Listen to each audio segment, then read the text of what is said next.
తిరుమల లడ్డూ కల్తీ విషయం మీద మీ అభిప్రాయం ఏంటి? లడ్డూ కల్తీ జరిగిందంటారా, జరగలేదంటారా? లడ్డూ కల్తీ జరిగింది. సిట్ రిపోర్ట్ క్లియర్ గా వచ్చింది. వచ్చిన దాన్ని కూడా వీళ్ళు తుంగలో తొక్కాలనే ప్రయత్నాలు చేస్తున్నారు. సో ప్రజలు దాన్ని వదలట్లేదు కాబట్టి సపరేట్ గా ఒక కమిటీ అంటూ దాని మీద వేశారు. సో ఈసారి అయితే ఈ కల్తీ చేసిన వాళ్ళు కానీ ఇందులో ఉన్న వాళ్ళందరూ కూడా ఖచ్చితంగా బయటపడతారు. పడినప్పుడు వీళ్ళు తప్పించుకునే దారి ఎలాగో ఉండదు. మరి ఇప్పుడు కొత్తగా ఏకసభ్య కమిటీ అని వేశారు కదా, దీని వల్ల ఏమైనా ప్రయోజనం ఉందా లేదా? అసలు ఇప్పుడు ఆ ఏకసభ్య కమిటీని వైసీపీ ఎందుకు వ్యతిరేకిస్తూ సుప్రీంకోర్టు వరకు వెళ్తుందంటారు? అంటే మరి దొంగలు బయటకు వస్తారు కదా. ఏక కమిటీ అంటే ఇప్పుడు తప్పించుకునే ఛాన్స్ వైసీపీకి లేదు.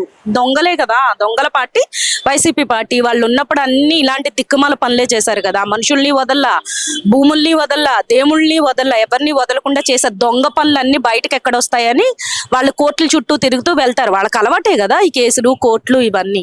వైవి సుబ్బారెడ్డి గారు 2022 అక్టోబర్ లోనే ఈ నెయ్యిని టెస్ట్ చేయమని చెప్పి మైసూర్ ల్యాబ్ కు పంపారంట. కానీ వచ్చిన రిపోర్ట్లు చూడలేదని అంటారు. ఆయన టెస్ట్లకు పంపించి ఆయన చూడలేదని అంటే నమ్మశక్యంగా ఉందా? పైగా నేషనల్ మీడియా ముందుకు వచ్చేమో నేను లడ్డూ కల్తీ జరిగింది నేను నమ్ముతున్నాను, దోషులు శిక్షించాలంటారు. దీని మీద మీ అభిప్రాయం ఏంటి? ఆయన చెప్పిన మాటలు ఎంతవరకు వాస్తవాలు ఉన్నాయంటారు? అంటే కల్తీ జరిగింది వాస్తవం అన్నది ఫస్ట్ ఆయన ఒప్పుకున్న విషయం. నేను తనున్నప్పుడు కల్తీ జరిగింది అన్నది నేను ఎలా తప్పించుకోవాలి తెలియక కన్ఫ్యూజ్ లో అలాంటివన్నీ స్టేట్మెంట్స్ బయటకి ఇస్తున్నారేమో అనిపిస్తుంది. బట్ కల్తీ జరిగింది అయితే 110% కన్ఫర్మ్. ఎటు నుంచి ఎటు తప్పించుకునే దారి వీళ్ళకి లేదు. ఈ కమిటీ ప్రతి దొంగని బయటకి తీసుకొచ్చి పెట్టినప్పుడు వీళ్ళు వైసీపీ వాళ్ళు ఎవరు మొన్న మల్లాది విష్ణు అనుకుంటా గుడికి అడిగాడు. సో ఇప్పుడు వీళ్ళు ఒక్కొక్కళ్ళు యాసిడ్ తో వీళ్ళ నోట్లు వీళ్ళు ఒళ్ళు కడుక్కోవాలి వీళ్ళు చేసిన పాపాలకి. మరి ఇంత స్కామ్ జరిగింది తిరుమలలో, ఇంత లడ్డూ కల్తీ జరిగింది, 250 కోట్లు స్కామ్ అన్నారు కదా. మరి ఇంత జరుగుతుంటే టీటీడీ చైర్మన్ గా వైవి సుబ్బారెడ్డి గారు ఏం చెప్తున్నట్టు? ఆయనకి తెలియకుండా ఇది అంతా జరిగిందా? అసలు ఆయన ఏమీ తెలియదు అని అంటున్నారు. ఆయన తెలియకుండా ఎలా జరిగిద్ది? ఖచ్చితంగా ఆయన చెయ్యి ఉంటది కదా. ఆయన చేపిస్తేనే కదా. ఆయన పిఏలో ఆయన కింద ఉన్న వాళ్ళు వీళ్ళందరూ ఒక టీం వర్క్ చేశారు. ఆ టీం వర్క్ చేశారు. సో అవన్నీ బయటకు వస్తాయని చెప్పి వీళ్ళు ఈ కమిటీని వ్యతిరేకించి కోర్టుకు వెళ్తున్నారేమో అనిపిస్తుంది. సో కంపల్సరీ అయితే బయటికి తీస్తారు. ఇప్పుడు తప్పించుకునే దారి ఎలాగో లేదు. సంవత్సరంన్నర కళ్ళు మూసుకుంటే నెక్స్ట్ పాదయాత్ర అన్న జగన్మోహన్ రెడ్డి ఇక ఎప్పటికీ కళ్ళు మూసుకొని కూర్చోవాల్సిందే. తిరుమల లడ్డూ కల్తీ విషయం మీద మీ అభిప్రాయం ఏంటి? లడ్డూ కల్తీ జరిగిందంటారా లేదంటారా? కంపల్సరీ కల్తీ జరిగింది. జరిగితేనే ఇప్పుడు రెండు చేతులు కలిస్తేనే మనకేంటంటే శబ్దం అనేది బయటకు వస్తుంది. కల్తీ జరిగింది కాబట్టి ఇప్పుడు మీరు నేను చెప్పుకునేది కాదు, వాస్తవాలు బయటకు వచ్చినాయి. ఇప్పుడు ఏంటంటే కమిటీ వేసిన దాని మూలాన అసలు నేరస్తులు, అసలు తప్పు చేసిన వాళ్ళందరూ కూడా బయటకు వస్తున్నారు. ఇంతకుముందు ఏంటంటే అమాయకులు, ఎంప్లాయీస్ అందరూ కూడా వాళ్ళు నేరస్తులుగా నిలబడ్డారు. కానీ అసలైన దోషులు ఇప్పుడు అందరూ కూడా బయటకు వస్తున్నారు. మరి మీరు గతంలో ఎప్పుడైనా తిరుమల లడ్డు తిన్నారా? వెళ్ళారా తిరుమలకి? ఎలా అనిపించింది గత 5 ఏళ్ళు కూడా మీకు? నేను 5 ఏళ్లలో తిరుమలకి వెళ్ళాను, తిరుపతి దేవస్థానానికి వెళ్ళాను. వెళ్ళినప్పుడు అప్పుడున్న లడ్డూలు ఏంటంటే దేవుడు అంటే వెంకటేశ్వర స్వామి అంటే మనకి ఇండియన్ కల్చర్ కి దేవుడికి చాలా ఇంపార్టెంట్ ఉంటుంది. అట్లాంటి వెంకటేశ్వర స్వామి దగ్గరికి వెళ్ళినప్పుడు నేను తిరుమలలో లడ్డు తిన్నాను, ప్రసాదం. కానీ తీసుకొచ్చిన తర్వాత 2-3 రోజుల్లో డ్రై అయిపోవడం కానీ పొడి పొడిగా అయిపోవడం కానీ అనిపించింది నాకు. నేను ఎందుకంటే తీసుకొచ్చిన కానీ రీసెంట్లీ నేను వెళ్ళాను తిరుపతికి. అంటే రీసెంట్లీ అంటే పోయిన 2025 లోపు అండ్ కూటమి ప్రభుత్వం వచ్చాక, కూటమి ప్రభుత్వం వచ్చిన తర్వాత నేను వెళ్ళాను. కూటమి ప్రభుత్వం వచ్చిన తర్వాత వెళ్ళినాక లడ్డూని తీసుకున్నాను, నేను ప్రసాదం తిన్నాను. తినిన తర్వాత అనిపించింది నాకు అప్పటికి ఇప్పటికి టేస్ట్ చాలా డిఫరెన్స్ అనిపించింది. దాని మూలన ఏంటంటే ఖచ్చితంగా లడ్డూలో కల్తీ జరిగిందని ఒక జనసేన వీర మహిళగా నేను చెప్తున్నాను. ఎందుకంటే వాస్తవాలు అనేవి ఇప్పుడు అసలైన నేరస్తులు అంటే తప్పు చేసిన వాళ్ళు బయటకు వస్తారు. ఎందుకంటే అమాయకులు అనేది ముందున్నారు ఇంతకు ముందు. కానీ ఈ కమిటీ వేయటం మూలాన అసలైన తప్పు చేసిన వాళ్ళు బయటకు వస్తారు. ఇప్పుడు కొత్తగా ఏకసభ్య కమిటీ అని వేశారు. ఆ కమిటీని వైసీపీ వ్యతిరేకిస్తూ సుప్రీంకోర్టులోకి వెళ్ళి కూడా వ్యతిరేకంగా పిటిషన్ వేసి ఆ విచారణ ఆపాలని చెప్పి కొంత ప్రొటెక్ట్ చేయడం జరుగుతుంది. దాని గురించి మీరేమంటారు? అసలు ఏకసభ్య కమిటీ వల్ల ప్రయోజనం ఏంటి? మీ అభిప్రాయం ఏంటి దీని మీద? నా అభిప్రాయం ఏముందండి, చట్టం తన పని తను చేసుకుని పోతుంది. అట్లాగే దేవుడి ముందు ఎంతటి దోషులు అంటే పాపం చేసిన వాళ్ళు ఎప్పుడైనా కూడా పాపానికి తల వంచాల్సిందే. చేసిన పాపానికి తల వంచి దేవుడి దగ్గర క్షమాపణ అడగాల్సిందే. సో కాబట్టి ఏకసభ్యత కమిటీ వేసింది కూడా అసలైన నేరస్తులు, అసలైన వాళ్ళు ఇప్పుడు బయటకు వస్తారు. మరి వైవి సుబ్బారెడ్డి గారు 2022లోనే టీటీడీకి సంబంధించిన డి కల్తీగా అనిపిస్తుందని చెప్పి మైసూరులో ల్యాబ్ కు పంపించారంటండి. కానీ వచ్చిన రిపోర్ట్లు ఆయన చూడలేదంట. ఆయనే టెస్టులకు పంపించారు, ఆయనే రిపోర్ట్లు చూడలేదంట. కానీ నేషనల్ మీడియా ముందుకు వచ్చి నీ లడ్డూలో కల్తీ జరిగింది, నేను ఒప్పుకుంటున్నాను, దోషులు శిక్షించాలంటారు. అంటే ఇక్కడ 2 రకాలుగా మాట్లాడుతున్నారు. ఇక్కడ వైవి సుబ్బారెడ్డి గారి తీరు ఎలా అనిపిస్తుంది అంటారు మీకైతే? 2 రకాల నాలుకే కదండి. అలా అలా తిరిగిపోతా ఉంటుంది. కానీ వాస్తవాలు ఎప్పటికైనా బయటకు వస్తాయి కదా. ఇప్పుడు మీరు అనుకున్నట్టు, నేను అనుకున్నట్టు, ఆయన అన్నట్టు మాటలు అనవు కదా. చట్టం, నేను ఇంత ముందే ఒక పదం చెప్పాను, చట్టం తన పని తను చేసుకుపోతుంది. అన్యాయం జరిగిన చోట దేవుడు అనేది ఉంటాడు. అన్యాయం చేసిన వాళ్ళు ఎప్పుడైనా కూడా వాళ్ళ పశ్చాత్తాపం పడే వరకు ఆయన వదిలిపెట్టడు. ఎవరికి తెలియదు తప్పు చేశాం అనుకోకూడదు. ఎప్పుడు కూడా వాస్తవాలు ఎప్పటికైనా వస్తాయి. తప్పు చేసిన దోషులు కూడా ఎప్పుడైనా ముందుకు వస్తారు. అది మాత్రం కన్ఫర్మ్. తిరుమల లడ్డూ కల్తీ విషయం మీద మీ అభిప్రాయం ఏంటి? కల్తీ జరిగింది అనుకుంటున్నారా, జరగలేదు అనుకుంటున్నారా? మీ అభిప్రాయం ఏంటి సార్? ఖచ్చితంగా లడ్డూలో అయితే కల్తీ జరిగిన మాట వాస్తవం, ముమ్మాటికి వాస్తవం. ఎందుకంటే ఒక హిందువుగా సామాజిక స్పృహతో చెబుతున్నా ఖచ్చితంగా లడ్డూలో కల్తీ జరగడం మట్టికి వాస్తవం. మరి ఇప్పుడు కొత్తగా ఏకసభ్య కమిటీ అని చెప్పి రాష్ట్ర ప్రభుత్వం తరపు నుంచి ఒక కమిటీని వేశారు. దాన్ని వైసీపీ నాయకులు వ్యతిరేకిస్తూ సుప్రీంకోర్టు వరకు వెళ్లి సుబ్రహ్మణ్యం అనే ఒక లాయర్ ద్వారా పిటిషన్ వేస్తే దాన్ని వ్యతిరేకించడం జరిగింది. అంటే ఈ ఏకసభ్య కమిటీ వల్ల వాళ్ళకి ఏమైనా ముప్పు ఉందా? అసలు దీనివల్ల ప్రయోజనం ఏంటన్నారు?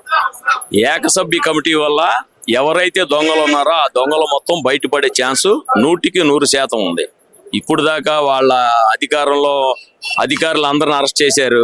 తర్వాత సుబ్బారెడ్డి దగ్గర ఉన్న చిన్నప్పని అరెస్ట్ చేశారు. ఇట్లాగా వాళ్ళందరిని అరెస్ట్ చేసి ఇప్పుడు నిజమైన దొంగలు బయటకు వస్తారు. ఖచ్చితంగా నిజమైన దొంగ సుబ్బారెడ్డి కావచ్చు, మన కరుణాకర్ రెడ్డి కావచ్చు, వీరందరూ కూడా ఎవరైతే అధికారంలో ఉన్న ఆ రోజు పార్లమెంట్ సభ్యులు కావచ్చు, అక్కడ టీటీడీలో చైర్మన్ అయి ఉండొచ్చు, వీళ్ళందరూ కూడా బయటపడే 100% అవకాశం ఉంది. తిరుమల లడ్డూ కల్తీ విషయం మీద మీ అభిప్రాయం ఏంటి? అసలు కల్తీ జరిగిందంటారా, జరగలేదంటారా? కల్తీ జరిగింది కాబట్టి అండి మరి ఎంత స్కిట్ ఇచ్చింది. కల్తీ జరగలేదని ఏదో జగన్ ఒక్కళ్ళే అంటున్నారు కానీ వైఎస్ సుబ్బారెడ్డి గారు కూడా అనలేరు ఆ మాట. ఎందుకంటే ఆయనకు తెలిసే జరిగింది. జరిగిన తర్వాత ఇప్పుడేమంటారంటే ఏంటి నా పిఏ చేశారు, నాకు తెలియకుండా 36 మంది చేశారు, 46 మంది చేశారు అని ఇలా చెప్తున్నారు. కానీ ఆయన తెలియకుండా ఎందుకు జరుగుద్దండి?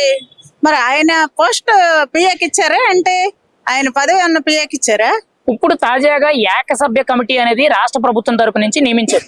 ఈ ఏకసభ్య కమిటీని వ్యతిరేకిస్తూ వైసీపీ నాయకులు సుప్రీంకోర్టు వరకు వెళ్ళి కూడా ఆ విచారణను ఆపాలని చెప్పి పిటిషన్ వేశారు. అంటే ఈ ఏకసభ్య కమిటీ వల్ల వాళ్ళకి ఏమైనా ముప్పు ఉందా? దానివల్ల ప్రయోజనం ఏంటి? దీని మీద మీ అభిప్రాయం ఏంటి? వాళ్ళకి ముప్పు పక్కగా ఉంటుందండి. వాళ్ళకి ముప్పు దేంట్లో లేకుండా ఉంది. దేని మీద వాళ్ళు ఏ కోర్టుకి వెళ్ళకుండా హైకోర్టుకి వెళ్తారు, సుప్రీంకోర్టుకి వెళ్తారు. అన్ని ఫస్ట్ నుంచి రాజధాని విషయంలో కానీ దేంట్లో అయినా కానీ తప్పు చేస్తారు, కోర్టులకు వెళ్తారు, ముట్టకెళ్ళి ఎంచుకొని వస్తారండి. ఏ కోర్టులో వాళ్ళు పాస్ అయ్యొచ్చారండి? ఏక కమిటీలో వీళ్ళని అరెస్ట్ చేసేది గ్యారంటీ అండి. ఇప్పుడు కోర్టు అదే నిజమైతే విచారించిద్దండి. సుప్రీంకోర్టుకి ఇచ్చాడు సుబ్రహ్మణ్యం గారు, ఆయన ఎవరో లాయర్ గారు ఇచ్చారు కదా, పిటిషన్ వేస్తారు వీళ్ళు వైసీపీ వాళ్ళు. పిటిషన్ వేసినప్పుడు అది నిజాలు ఉంటే, ఆధారాలు ఉంటే విచారణ చేస్తుందిగా కోర్టు. దాంట్లో ఆధారాలు లేవంట. ఆయన చెప్పారు ఆధారాలు లేవని చెప్పేసి పిటిషన్ కొట్టేశారు కాబట్టి వీళ్ళకి కరెక్ట్ గా ముప్పు ఉంటుందంట. సుబ్బారెడ్డి గారికి, భూమారెడ్డి గారికి, వైవి సుబ్బారెడ్డి గారికి, భూమారెడ్డి గారికి, జగన్ గారికి, కరుణాకర్ రెడ్డి గారు, వీళ్ళు నలుగురు మాత్రం పక్కాగా అరెస్ట్ అవుతారండి ఆ విషయంలో. తిరుమల లడ్డూ కల్తీ విషయం మీద మీ అభిప్రాయం ఏంటి? అసలు లడ్డూ కల్తీ జరిగిందంటారా, జరగలేదంటారా? ప్రతిసారి అందరూ బయటకు వచ్చి చెప్తున్నాయండి. అక్కడ జరిగింది కాబట్టే వైవి సుబ్బారెడ్డి గారు అనే మీడియా ముందుకు వచ్చేసి కల్తీ అనేది జరిగిందని ఆయనే సభాముఖంగా మీడియా ముఖంగా ఒప్పుకున్నప్పుడు ఇంకా దీని గురించి మళ్ళీ ఎందుకు వైసీపీ వాళ్ళు ఇన్ని చర్చలు చేస్తున్నారు అనేది అర్థం కాదు. మరి ఇప్పుడు తాజాగా కొత్తగా చూసుకుంటే రాష్ట్ర ప్రభుత్వం తరపు నుంచి ఏకసభ్య కమిటీ అని చెప్పి ఒక కొత్త కమిషన్ నియమించారు. దాన్ని వైసీపీ వ్యతిరేకిస్తూ సుప్రీంకోర్టుకు వెళ్లి విచారణ ఆపాలని చెప్పి పిటిషన్ వేశారు. అంటే అంతవరకు వెళ్ళి ఆపవలసినంత అవసరం ఉందంటారా? ఈ ఏకసభ్య కమిటీ వల్ల అసలు ప్రయోజనం ఏంటి? ఏకసభ్య కమిటీ ఇప్పుడు వీళ్ళు వేస్తే వాళ్ళు ఎందుకు ఆపుతున్నారు అంటే వాళ్ళు దొంగలు అనేది బయటకు వస్తుంది కదా. సో మేము దొంగలు అని తెలిసేదాన్ని బయటకు వచ్చేదాన్ని వాళ్ళు ఆపకపోతే రేపు ఎవరికి వాళ్ళకే కదా, వాళ్ళ పార్టీకే కదా ఇది ముప్పు. సో దాన్ని ఆపడానికి శత విధాల ప్రయత్నాలు చేయడానికి ఎన్ని విధాలైనా మామూలుగానే వాళ్ళ రౌడీ యూజ్ ఉంటుంది, బూతుల రాజ్యం ఉంటుంది. అసలు క్రిమినల్ ప్రపంచం అంటేనే వైసీపీది అని తెలుసు. సో దీన్ని ఆపడానికి వాళ్ళు శత విధాల ప్రయత్నం చేస్తారు. కానీ అంతే ధీటుగా కూటమి ప్రభుత్వం అనేది ఏకసభ్య కమిటీ ద్వారా వాళ్ళు చేసిన తప్పును ఖచ్చితంగా బయటకు తీస్తుంది. ఎందుకండి మీ సుబ్బారెడ్డి గారిని మీరు నిలదీయండి, మీ పార్టీ వాళ్ళే ఎందుకు అలా బయటకు వచ్చి ఇలా చెప్పావు, ఇప్పుడు చూడు మమ్మల్ని వేసుకుంటున్నారు, ఎవరు చేశారు, మీ ద్వారాగా చేశారని అడగండి. మేమే అడుగుతున్నాం సుబ్బారెడ్డి గారు అసలు మీకు తెలియకుండానే ఇదంతా జరిగిందా? వైవి సుబ్బారెడ్డి గారు 2022 అక్టోబర్ లోనే మైసూర్ ల్యాబ్ కి ఈ నెయ్యి కల్తీ జరిగినట్టుంది, టెస్టులు చేయండి అని టెస్టులు చేయండి అని చెప్పి పంపించారంట. పంపించిన తర్వాత రిపోర్ట్ ని ఆయన చూడలేదని అంటున్నారు. మరి రిపోర్ట్ చూడకన్నా ఆయన ఇప్పుడు నేషనల్ మీడియా ముందుకు వచ్చి కొద్ది రోజుల కిందట కల్తీ జరిగిందని అన్నారు. అంటే ఇక్కడే 2-3 రకాలుగా మాట్లాడుతున్నారు కదా, ఆయన మాట్లాడిన మాటల్లో తీరు ఎలా కనబడుతుంది మీకు? అది పచ్చి అబద్ధం అండి. ఖచ్చితంగా వచ్చిన రిపోర్ట్ అనేది అక్కడ ఉన్న చైర్మన్ అనేది ఆయన చూడకుండా అనేది బయటికి మీడియా ముందుకు వచ్చి చెప్తే జగన్మోహన్ రెడ్డి అనేవాళ్ళు ఎగిరి తంతాడు. కాబట్టి ఆయన ఖచ్చితంగా రిపోర్ట్ అనేది మొత్తం చూశాకే మీడియా ముందుకు వచ్చారు. ఇప్పుడు జగన్మోహన్ రెడ్డి గారు ఏదో ముట్టుకాయలు వేసుంటారు, నీ వల్ల చూడు ఇప్పుడు పార్టీ మొత్తం దెబ్బలు తింటున్నాము, తిట్లు తింటున్నాం అనేసరికి ఇప్పుడు మాట మార్చుంటారు. కానీ ఖచ్చితంగా రిపోర్ట్ చూడకుండా అంత పెద్ద పొజిషన్ లో చైర్మన్ ఉన్న ఆయన ఒక గుడి మొత్తానికి అలాంటి ఆయన మీడియా ముందుకు వచ్చేసి తన నిజాన్ని ఒప్పుకొని ఇప్పుడు నేను రిపోర్ట్ చూడకుండా ఇచ్చాను అని అంటే అసలు మీకు అలాంటి పోస్టులు మీరు అర్హులే కాదు, మీలాంటి వాళ్ళకి ఇవ్వడం కూడా అనవసరం. తిరుమల లడ్డు కల్తీ విషయం మీద మీ అభిప్రాయం ఏంటి? ఒక హిందువునిగా కల్తీ జరిగింది అనుకున్నారా, జరగలేదు అనుకుంటారా? కల్తీ జరిగిందనే అనుకుంటున్నాను. ఎందుకంటే రిపోర్ట్లు కానీ, సిట్ రిపోర్ట్ కానీ, సుప్రీంకోర్టు రిపోర్ట్ కానీ మొత్తం ఏది చూసినా కూడా కల్తీ జరిగినట్టు వాస్తవంగా క్లియర్గా కనబడుతుంది. కల్తీ జరిగింది కాబట్టే ఈ ప్రభుత్వం విచారణ కమిటీ వేస్తే ఆ విచారణ కమిటీని రద్దు చేయించాలని సుప్రీంకోర్టుకి వెళ్ళి సుప్రీంకోర్టులో కూడా చీవాట్లు తిన్నారంటే ఇది జరిగిందనే వాస్తవంగా నమ్ముతున్నాం. మరి ఇప్పుడు కొత్తగా ఏకసభ్య కమిటీ అని చెప్పి ప్రభుత్వం తరపు నుంచి ఒక కమిటీని వేశారు. దాన్ని వైసీపీ వ్యతిరేకిస్తూ సుప్రీంకోర్టులో సుబ్రహ్మణ్యం అనే ఒక లాయర్ అయితే పిటిషన్ దాఖలు చేశారు. అక్కడికి వెళ్ళి పోరాటం జరుగుతుంది, దాన్ని కొట్టివేయడం కూడా జరిగింది. దీని గురించి మీరేమంటారు? అంటే ఏకసభ్య కమిషన్ వల్ల ప్రయోజనం ఏంటి? దొంగలు మేము ఈ ఏకసభ్య కమిటీ వేయడం వల్ల ఎక్కడ మా లొల్లాతనం అంతా బయటపడిపోద్దని భయపడి అసలు తప్పు చేయనప్పుడు సుప్రీంకోర్టుకి వెళ్ళాల్సిన పని ఏంటి? దేనికి వెళ్ళారు? తప్పు చేసిన వాడే కోర్టుకి వెళ్తాడు దాన్ని ఆపమని. అంటే వీళ్ళు తప్పు చేశారు కాబట్టి కోర్టుకి వెళ్ళారు. కోర్టు కూడా అర్థమైంది కాబట్టి జరిగిందంత వాస్తవం గమనించింది కాబట్టి కోర్టు కూడా కేసు కొట్టివేసింది. ఈ ఏకసభ్య కమిటీ కూడా నిజ నిర్ధారణ చేసి దోషుల్ని శిక్షించాలని ఒక హిందువుగా నేను కోరుకుంటున్నాను. మరి ముఖ్యంగా వైవి సుబ్బారెడ్డి గారు 2022లోనే అక్టోబర్ లో టీటీడీ నెయ్యి ఏదైతే ఉందో, కల్తీ నెయ్యి ఏదైతే ఉందో దాన్ని మైసూరుకు పంపించి ల్యాబ్ లో టెస్టులు చేయించారట. కానీ రిపోర్ట్లు చూడలేదని అంటారు. అంటే టెస్టులకు పంపించింది ఆయనే, కానీ రిపోర్ట్లు చూడలేదన్నారు. కానీ నేషనల్ మీడియా ముందుకు వచ్చి లడ్డు కల్తీ జరిగింది, దోషులు శిక్షించాలని చెప్పి స్వయంగా ఆయన ఒప్పుకున్నారు. ఇక్కడ ఆయన మాట్లాడిన మాటల మీద మీ అభిప్రాయం ఏంటి? అందులో ఏదైనా వాస్తవం ఉందా? ఫస్ట్ నుంచి మనం వైవి సుబ్బారెడ్డి గారి మాటలను గమనిస్తే ఎప్పుడైతే సిట్ రిపోర్ట్ బయటికి రాకముందు కల్తీయే జరగలేదనే అని ఎత్తుకున్నారు వైసీపీ మొత్తం. అలాగే తర్వాత ఎప్పుడైతే సిట్ రిపోర్ట్ బయటకు వచ్చిన తర్వాత వాస్తవాలు ఒక్కొక్కటి వెలుగులోకి వచ్చేసరికి లడ్డు కల్తీ జరగలేదు, జరిగింది, కాకపోతే అది ఎక్కడైనా కల్తీ జరిగిద్ది అనే విధంగా ఆయన మాట్లాడటం జరిగింది. ఎప్పుడైతే నేషనల్ మీడియాలో ఏకదంపుడుగా వాయించడం మొదలు పెట్టారో రిపోర్ట్ అసలు చైర్మన్ గా నేను ఎందుకు నిలబెట్టింది, తప్పప్పుడు ఏం జరుగుతున్నాయి, దేవస్థానాలు ఏం జరుగుతుందని చూసుకునే బాధ్యత నీది. కానీ ఆ బాధ్యతను నువ్వు విస్మరించి వచ్చిన రిపోర్ట్ నువ్వు చూడలేదంటే దాంట్లో నీ వాటా ఎంత ఉందో అన్న కూడా మా అనుమానం కలుగుతుంది. తిరుమల లడ్డు కల్తీ విషయం మీద మీ అభిప్రాయం ఏంటి? కల్తీ జరిగిందంటారా, జరగలేదంటారా? తిరుమల లడ్డీలో కల్తీ జరిగిందని సిట్ కమిషన్, సుప్రీంకోర్టు నియమించిన సిట్ కమిషన్ నివేదిక ఇచ్చింది. అది నెయ్యి కాదు, రసాయనాల ద్వారా తయారు చేశారు, అది సింథటిక్ నెయ్యి అని సిట్ కమిషన్ చెప్పిన తర్వాత కూడా జరగలేదు అనడం కూడా అదొక పెద్ద అబద్ధం. మరి ఇప్పుడు కొత్తగా ఏకసభ్య కమిటీ అని చెప్పి కొత్తగా వేశారు. దీని వల్ల ఏం ప్రయోజనం ఉంది? దీన్ని వైసీపీ ఎందుకు సుప్రీంకోర్టు వరకు వెళ్ళి కూడా వ్యతిరేకిస్తుంది? దీని గురించి మీరేమంటారు? అంటే వైసీపీ ప్రభుత్వానికి మొదటి నుంచి శ్రీవారి పట్ల కానీ, తిరుమల తిరుపతి దేవస్థానం పట్ల కానీ ఎటువంటి పవిత్రమైనటువంటి ఆలోచన లేదు. ఎందుకంటే వాళ్ళు మొదటి నుంచి కూడా శ్రీవారి ఆలయ ప్రతిష్టను దెబ్బతీసే పనులే చేశారు. అక్కడ అన్యమత ప్రచారాలు చేయడం కానీ, అన్యమతాలకు సంబంధించినటువంటి వ్యక్తులని చైర్మన్లుగా నియమించడం కానీ, ఇటువంటివన్నీ కూడా వైఎస్ఆర్ కాంగ్రెస్ పార్టీ ప్రభుత్వంలో జరిగిన విషయాలే. అటువంటి వాళ్ళు కల్తీ నెయ్యి జరిగిందని ఒప్పుకోవడం అనేది ఖచ్చితంగా జరిగే పని కాదు. అందుకనే ఇప్పుడు వచ్చిన సిట్ నివేదికను కూడా వాళ్ళు తారుమారు చేసి మైండ్ గేమ్తో ఇదంతా కేవలం ప్రభుత్వం చేసింది, మాకు ఎటువంటి పాపం తెలియదని చెప్తున్నారు. అందుకనే కూటమి ప్రభుత్వం ఏం చేసిందంటే ఏకసభ్య కమిషన్ నియమించింది.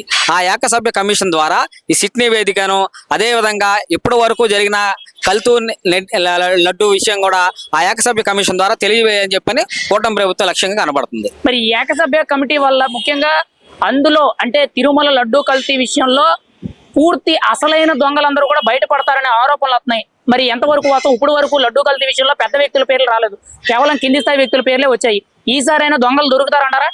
అంటే జగన్మోహన్ రెడ్డి గారికి మొదటి నుంచి ఒక అలవాటు ఉందండి, తలా పాపం తెలా పిలికిడు అనే ఒక సామెత ఉందన్నమాట. అలాగా ఆయన పెద్ద పెద్ద నేరాలన్నీ చేసి అందులో చిన్న చిన్న వాళ్ళందరూ కూడా భాగస్వాములుగా చేస్తుంటాడండి. దానికి ఎన్నో ఉదాహరణలు ఉన్నాయి. మరి గతంలో చూసుకుంటే ఆయన మీద ఉన్న 33 కేసుల పరిస్థితి కూడా అంతే. ఆయనతో పాటు ఐఏఎస్ అధికారులని, ఐపీఎస్ అధికారులని, బ్యూరోక్రాట్స్ని, అదేవిధంగా కొంతమంది రాజకీయ నాయకుల్ని, ఆయన చెంచాలు అందరిని కూడా భాగస్వాములు చేసి కోర్టుల చుట్టూ వాళ్ళని కూడా తిప్పి నానా ఇది చేసి అతనికి మొదటి నుంచి క్రైమ్ నుంచి తప్పుకోవడానికి అనేకమైనటువంటి ఆలోచనలు చేస్తాడు. ఆ ఆలోచనలో భాగంగానే ఈ ఏకసభ్య కమిషన్ కూడా అతను తప్పుపడుతున్నాడు.